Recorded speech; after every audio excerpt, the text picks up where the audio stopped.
Living with a terminal illness comes with a world of challenges, but a recent study shows having your significant other by your side when diagnosed may actually help you live longer. That's right. The study published in the journal Cancer found cancer patients who are married have the best survival rates, while separated patients come out with the lowest survival numbers. One local couple agrees and says their bond is keeping them both stronger.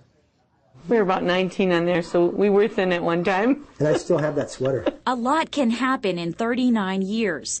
Gary Dobbs fell in love and married his high school sweetheart, Mary Schultz. We both loved having kids. We wanted the traditional car and the boat. Then their family grew by 4. Through good times and bad, the Dobbs stayed strong. But 28 years into their marriage, their vows would be put to the test more than ever before. I was actually at the Princeton Club, which is always kind of funny. I was exercising, doing sit-ups, and I felt this lump in my leg. A biopsy found Gary has non-Hodgkin's lymphoma, a cancer of the lymphoid tissue. The news was devastating for Mary. Oh, it was very upsetting. She was crying. I did cry.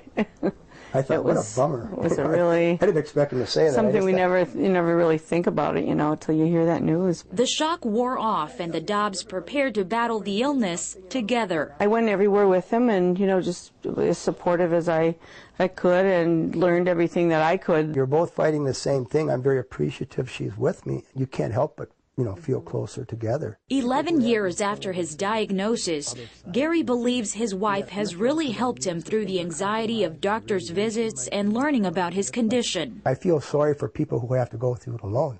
People who don't have somebody to confide in, somebody that really cares. Gary and Mary Dobbs say it takes hard work and understanding to have a good marriage and handle whatever comes through the years. I would say the whole thing altogether, made us a stronger couple and made our whole family stronger. The study from the University of Indiana School of Medicine used 5-year and 10-year survival rates and found married patients had the highest percentage with 63.3% and 57.5%, while separated patients had the lowest survival rate at 45.4% and 36.8%.